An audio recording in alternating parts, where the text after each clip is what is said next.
arrived in the capital of Germany in soaking rain, so I ran straight to the TV tower. This iconic landmark rises above the city to a height of 368 meters. The construction was completed in 1969, and it's amazing how they preserved its original retro design, which wasn't retro at the time, but you get what I mean. The lift doesn't even need a full minute to reach 207 meters, where the observation deck is located, finally allowing us to take a look at this incredibly fascinating city. What's really interesting is that even more than 30 years after the German reunification, there is still a visible difference between the urban planning of the eastern and the western parts of the city. This contrast comes from the division of Berlin after the World War II.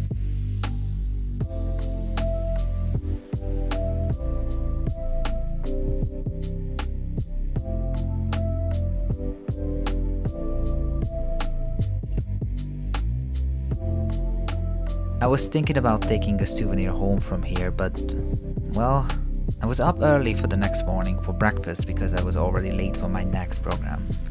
My accommodation was in a beautiful old building, which is quite rare in Berlin for obvious wartime reasons. I caught a bus and headed to the Reichstag building, where you can visit the dome completely free of charge. But why is this place so interesting, and what exactly is the Reichstag? The Reichstag is the German parliament and the seat of the Bundestag.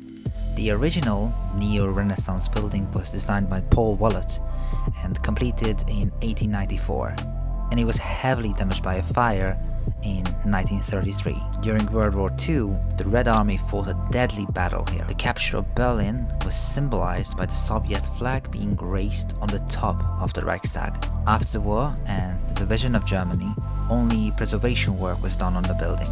West Germany's parliament sat in Bonn, while East Germany's parliament was housed in the Palace of the Republic along the Spree River. So the Reichstag stood mostly empty for decades until reunification, and that's when the decision was made to rebuild and reimagine it. British architect Norman Foster led the project, preserving the historic element while designing a completely new structure inside the old shell. Today, it's still considered one of the most innovative parliament buildings in the world. It's a great place to walk around, learn about the building's history, and really feel how important it is to the nation.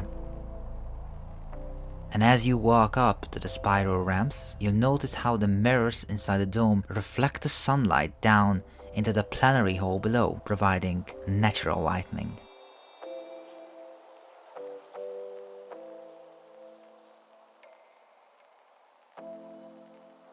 The first large tourist crowds I encountered were at the Brandenburg Gate, another iconic landmark of Berlin. This classical monument was completed in 1791 and commissioned by Frederick William II of Prussia. Standing here for over 200 years, it has seen everything: marching armies, fallen empires, and the total destruction of the city around it. Napoleon even took the statue of Irene as a spoil of war. It only returned 8 years later.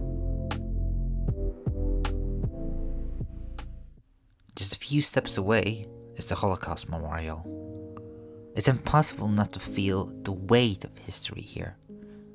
For me, the moment hit hardest when I reached the final poem, written by a Hungarian poet who was killed immediately after writing it. Seeing Hungarian family names on the displays made it even more personal. As you move through the concrete columns, the outside world slowly disappears, and you get a sense, however small, of how trapped people must have felt 80 years ago. History is everywhere in this city. Fragments of the Berlin Wall next to a communist-era apartment block, or a socialist realist mural on a government building. But let's end this part on a lighter note. It can be even a bunch of Trabants, the iconic cars of East Germany.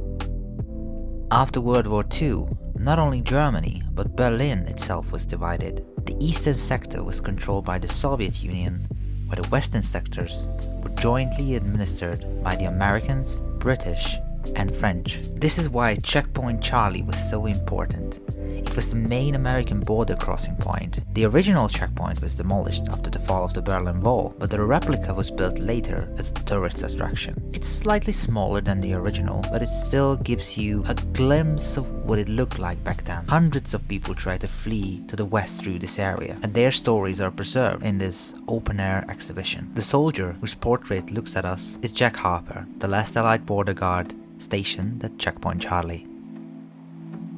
The rain started pouring again, so I headed into the Neue Kirche, where a governance exhibition was being held. Here, you can learn more about Germany's political system and history. And also, see in real life how natural light reaches the plenary hall of the Reichstag.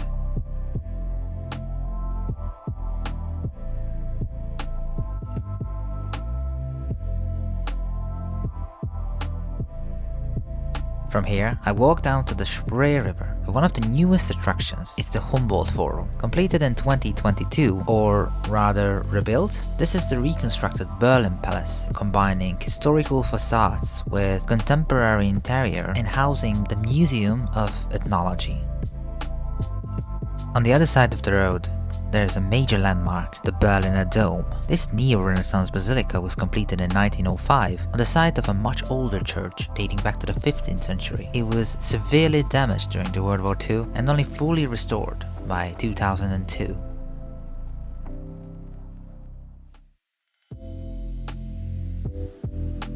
The cathedral also has a dome tour, so I definitely recommend coming here just before sunset.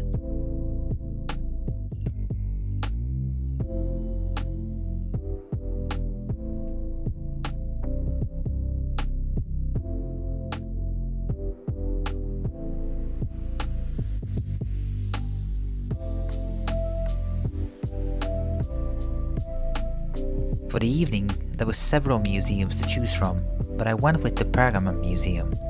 It houses over 6,000 ancient artifacts.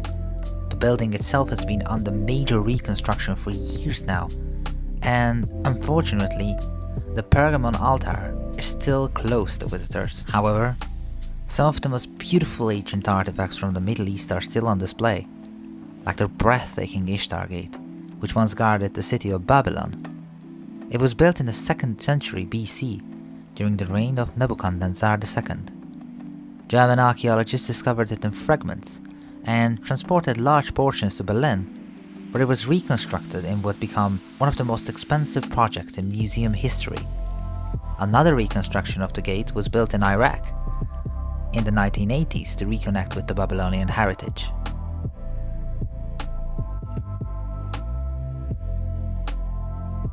Another truly incredible piece here is the Market Gate of Miletus.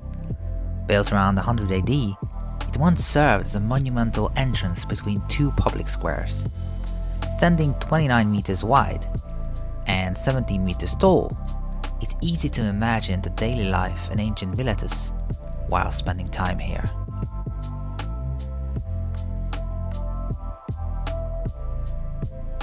There's also an impressive Islamic art collection on the 2nd floor of the museum.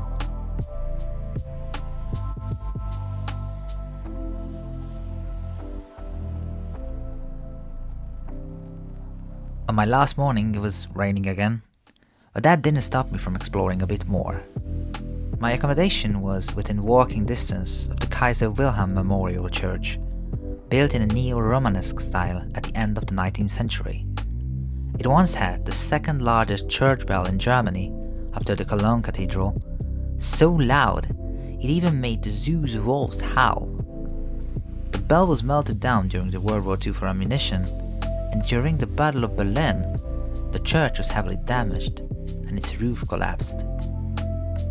After the war, Allied forces considered demolishing it entirely, as they saw it as a symbol of German nationalism. However, architect Egon Eiermann proposed a design that preserved the ruined tower and integrated it into a new church complex, which is what we see today.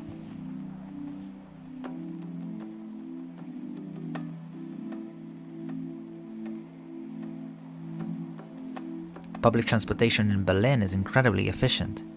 It took me less than 10 minutes to travel from the western side near the zoo to the Ostbahnhof in the east, where the East Side Gallery is located. Here, you can walk along the former Berlin Wall, which today is the longest open-air art gallery in the world. Artists from 21 countries painted this 1.5 kilometer long section after 1990, turning it into a powerful summary of Berlin's history. And yes, the Trabant even breaks through the wall here.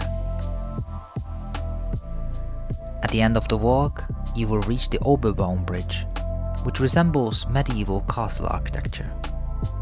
One of Berlin's oldest U-Bahn lines runs across it, operating since the very beginning of the 20th century.